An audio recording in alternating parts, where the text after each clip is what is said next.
हाथ में लगे। आज हम कितने खुश नसीब हैं, गौसे पाक आज हमारे हाथ में। बड़ा अच्छा मंदिर था, बड़ा अच्छा माहौल था घर का। दूसरा बोला काहे को झूठ बेल रहा है, गौसे आजम तो हमारे हाथ है। तीसरा बोला क्यों जितना बड़ा झूठ, गौसे आजम तो इफ्तार में आज हमारे हाथ है। हर एक यही कह रहा था कि गौसे आजम हमारे हाथ, गौसे आजम हमारे हाथ। कोई भी दूसरे की बात को तस्लीम करने को तैयार नहीं। 40 के 40 मुरीदीन उलझने लगे। हर एक यही कह रहा था गौसे आजम हमारे हाथ, गौसे आजम हमारे हाथ, गौसे आजम हमारे हाथ। आखिर जब मामला आगे बढ़ा, इख्तिलाफात ने उरूज पकड़ा, सबके सब ने मशवरा किया, चलो चलते हैं बावर्ची के पास फैसला लेने। इसलिए कि बावर्ची को मालूम होगा जहां गौसे आजम को जाना होता था, बावर्ची से इत्तिला कर देते थे कि बावर्ची आज मेरा खाना मत बनाना, फला के यहाँ दावत है, आज मेरा खाना मत बनाना, आज फला के यहाँ जाना है। तो बावर्ची को मालूम होगा दावत किसके यहाँ थी, गौसे पाक किनके यहाँ तशरीफ ले गए थे। सारे के सारे 40 के 40 मुरीदीन जमा होकर बावर्ची के पास और जाकर बोले, ए बावर्ची जरा ये बता क्या गौसे आजम हमारे यहाँ नहीं थे? दूसरा बोला जरा ये बता गौसे आजम हमारे यहाँ नहीं थे। तीसरा बोला है बावर्ची जरा बता गौसे आजम क्या हमारे यहाँ दावत में नहीं गए थे?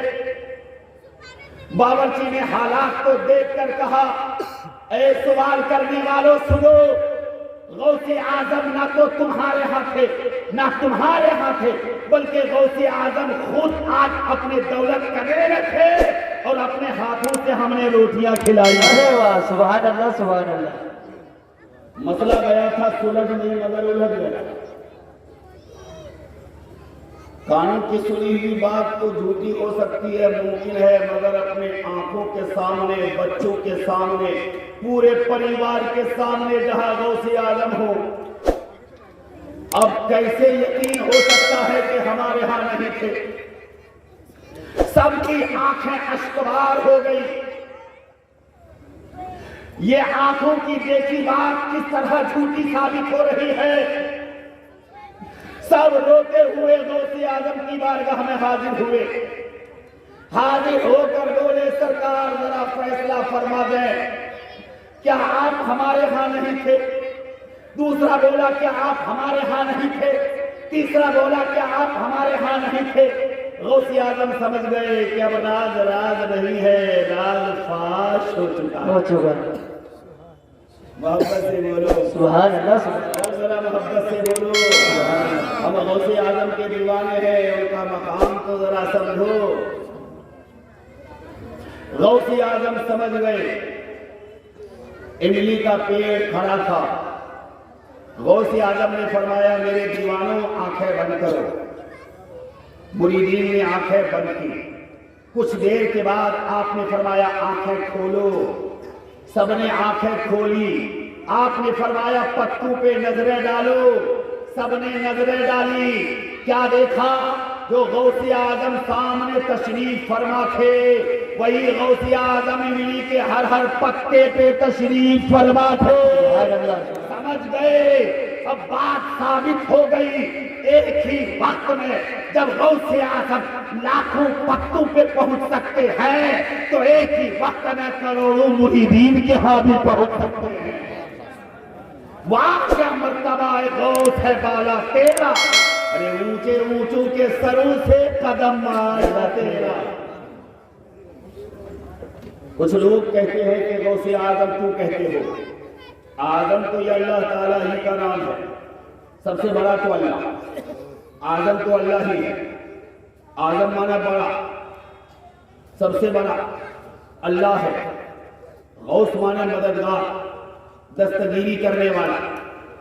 गौसे आजम बड़ा दस्तगीरी करने वाला। आजम तो ये अल्लाह ही है और सबसे बड़ा दस्तगीरी करने वाला तो अल्लाह है। तो फिर तुम क्यों कहते हो अब्दुल कादिर जिलानी रज़ी अल्लाह तआला अन्हु का गौसे आजम? तो मौलाना ने उनसे कहा, तुम कितने भाई हो? वो बोले, हम 4 भाई हैं। सबसे बड़ा कौन है? बोले, मैं हूं। भाई सबसे बड़ा अल्लाह है, सबसे बड़ा तू कैसे हो गया? तो सबसे बड़ा तो अल्लाह है, तो तूने कैसे कह दिया अपने आप को कि सबसे बड़ा मैं हूं? बोला भाई हूं मैं। तो मौलाना बोले हम कोई अल्लाह के बराबर में, अल्लाह से बड़ा क्या हम उलूहियत में कह रहे हैं? अरे हम भी तो इंसानों में कह रहे हैं। आपके दौर से लेकर आज तक कोई ऐसा वली नहीं गुजरा जो गौसे आजम से करीब पहुंच जाए। करीब तो दूर की बात, अरे विलायत आज के दौर में उसे मिलती है जो गौसे आजम का गुलाम है। सुभान अल्लाह, सुभान अल्लाह। और कभी उनसे उलझने की कोशिश मत करना, शाह विलायत से टकराने की कोशिश मत करना, ख्वाजा गरीब नवाज से टकराने की कोशिश मत करना, गौसे पाक से उलझने की कोशिश मत करना, बर्बाद हो जाओगे। इसलिए कि हदीस कुदसी है, मुस्तफा फरमाते हैं मन आदा ली वलिय्यन फक़द अज़नतहु लिल हर्ब। जो मेरे वलियों से दुश्मनी रखता है, मैं उनके साथ ऐलाने जंग करता हूं। अल्लाह, यानी जो अल्लाह के नेक बंदों से दुश्मनी रखे तो उनकी दुश्मनी उनसे नहीं बल्कि अल्लाह से है। अब आप देखिए, एक मजदूर, विलायत दो तरह की होती है, एक सालिक, एक मजदूर। सालिक वो है जो इबादत और रियाजत के जरिए अल्लाह का कुर्ब हासिल करे। मजदूर वो है जिनके अंदर कैफियत तारी रहे, न पता नहीं, न कपड़े, न तन, न मन, न धन।